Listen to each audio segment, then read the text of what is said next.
You are intelligent. You know exactly what you should be doing right now.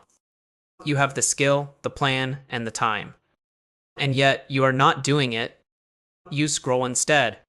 You clean instead. You research instead of starting. The task sits there, untouched, growing heavier by the hour. Most people think becoming an heir looks dramatic. But what is happening inside your mind is the exact opposite of lazy. For decades, procrastination was misunderstood as a failure of discipline. The smarter you were, the more disciplined you were expected to be. But research from the last 15 years tells a very different story. Smart people procrastinate more, not less, and the reason is fascinating. Your intelligence is not protecting you from procrastination. In many cases, it is the very thing causing it. This is the part most productivity advice completely misses. And once you see it, you cannot unsee it. The standard advice tells you to push harder, wake earlier, plan better, eliminate distractions, build raw willpower. None of this addresses the real mechanism, because the real mechanism is not behavioral, it is emotional. Procrastination, according to modern psychology, is not a time management problem. It is an emotion regulation problem in disguise. You are not avoiding the task itself. You are avoiding a feeling the task creates inside you. And smart people, surprisingly, feel more of these feelings than anyone else around them. Stay with me. This next part explains something about your brain you have never been able to articulate. Think of every task as carrying two layers. One layer is the work, the other is the emotion attached to it. Most people think becoming a millionaire looks dramatic. They imagine champagne, luxury cars, massive houses. The second layer is invisible but heavier. It is the dread, the doubt, the quiet fear of being seen as less. When you sit down to do meaningful work, your mind immediately predicts the experience. It scans for emotional threats before you even start. For an intelligent person, the prediction is sharper. You can see exactly how hard this will be. You see every failure point. That foresight is a gift in planning. It is a curse in starting anything new. Your brain shows you the difficulty in vivid detail. The difficulty becomes emotionally real before any work begins. So you flinch, you retreat, you quietly open a new tab. This is not weakness. This is your nervous system protecting you from an imagined pain that feels completely real to it.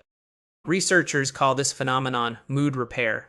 You delay the task to repair your current emotional state. Scrolling feels good now. Working feels bad now. Your brain chooses now over later every single time. What neuroscience discovered next changes everything about how we understand smart procrastinators. The smarter your brain, the better it is at simulating future scenarios. Psychologists call this mental time travel. Mental time travel lets you plan brilliantly, but it also lets you suffer in advance of anything happening.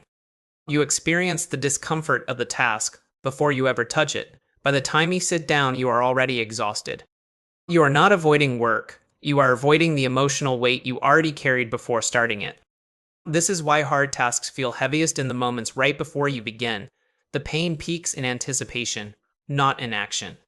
The moment you actually start, the imagined pain begins to dissolve. Reality is almost always lighter than the rehearsal. But your brain forgets this lesson again and again. Each new task feels like the first one ever attempted. Here is the second surprising truth. Smart people often tie their identity directly to their intelligence. If the task goes badly, it threatens that identity. Failure does not just hurt, it rewrites who you believe you are. So you stall. As long as you have not started, you cannot truly fail at anything.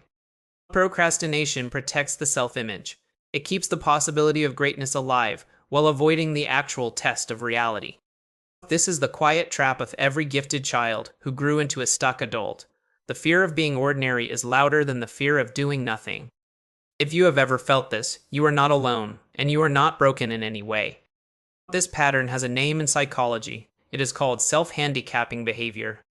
You unconsciously create obstacles for yourself. Then the obstacles, not your ability, explain any poor performance later. Starting late, working tired, choosing the wrong moment, these become invisible insurance policies for your fragile ego.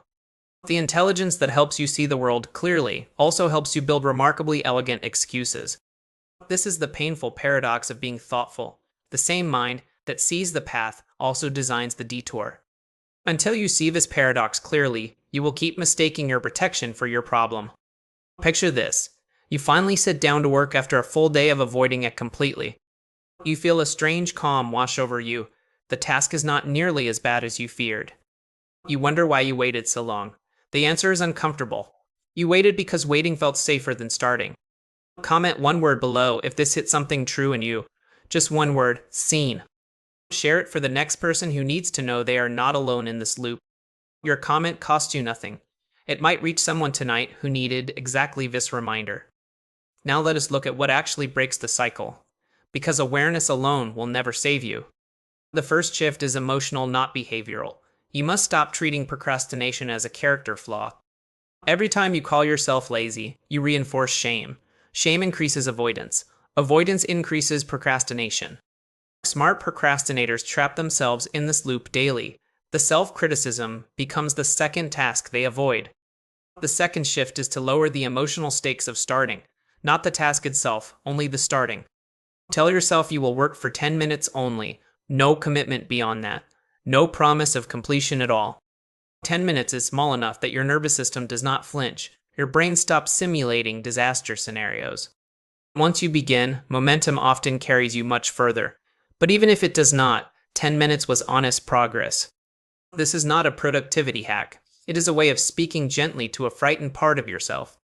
What is coming next is the exact method that fixes this on a much deeper level.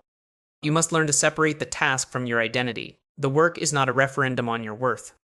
The bad draft does not mean you are a bad writer. A failed attempt does not mean you are a fraud. When you collapse the two, every task becomes a threat. When you separate them, work becomes possible again. Hold this distinction every time you sit down to work. The task is the task. You are you. They are not the same. This sounds simple. It is not. Years of conditioning collapse the two into one heavy bundle. Unbuckling them is the slow inner work that makes all outer work possible again. The third shift is to name the feeling before the task. Sit for 30 seconds and ask what you are avoiding. Is it boredom? Is it the fear of being judged? Is it the dread of not being good enough today? Naming the feeling reduces its power instantly. Neuroscience confirms this. Labeling emotion calms the amygdala measurably. Once named, the feeling shrinks. The task becomes just a task again, manageable, approachable, human-sized. This is the part most productivity advice never mentions at all. The work itself is rarely the actual problem. The feeling about the work is the real problem, and feelings respond to attention, not force. Force makes feelings hide. Attention lets them pass. This single distinction can reshape your entire week. Now consider how this changes your daily life. You stop fighting yourself constantly. You stop waking up at 5 to outwork your fear. You stop drinking more coffee to override your dread. Instead, you slow down before you begin. You ask what you are feeling. You start very small. This is not less ambitious. It is more sustainable. Sustainable beats heroic every single time long term. There is one more layer to this truth. Smart procrastinators often perform brilliantly under deadline pressure. This convinces them that pressure is the only thing that works for them, so they recreate pressure on every project. The pressure performance is borrowed energy. It works once or twice. It corrodes you slowly over many years. The cost shows up in your health, your sleep, your sense of self-worth.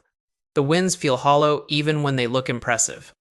You do not need pressure to do great work. You need permission to start small, often and imperfectly. If you have lived inside the deadline loop for years, this will feel unfamiliar at first. Trust the unfamiliarity completely. The old way got you here. The new way is what gets you further without slowly breaking you. Great work, sustained over decades, is never built on adrenaline. It is built on calm, repeated, unglamorous starts.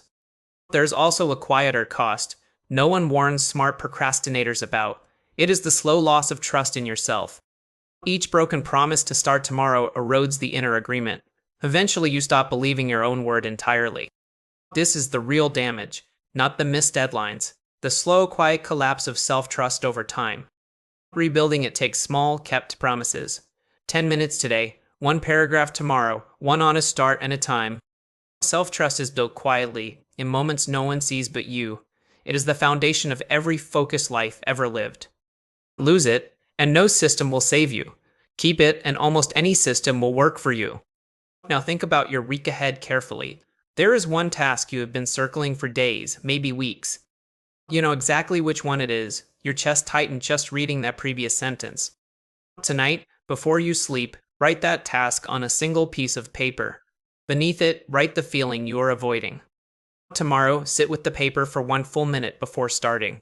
Read both lines slowly, breathe deeply. Then work for only 10 minutes. No more is required of you. No less is acceptable from you. Do this for 7 days straight. Watch what happens to the task. Watch what happens inside you. You will discover the task was never as heavy as the feeling around it. You will discover that you are not lazy. You are not broken. You are not behind anyone. You are an intelligent person whose mind learned to protect you a little too well. That protection can be retrained, gently, patiently, one small honest start at a time.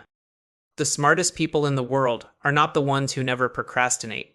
They are the ones who stopped believing procrastination meant something was wrong with them.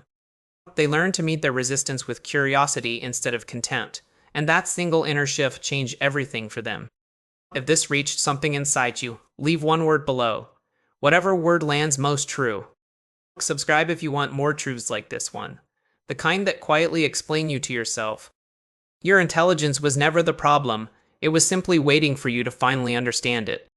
Procrastination is not a flaw in your character. It is a signal from a mind that cares too much to fail quietly. Listen to the signal, lower the stakes, start small today. Your focused life does not begin with force.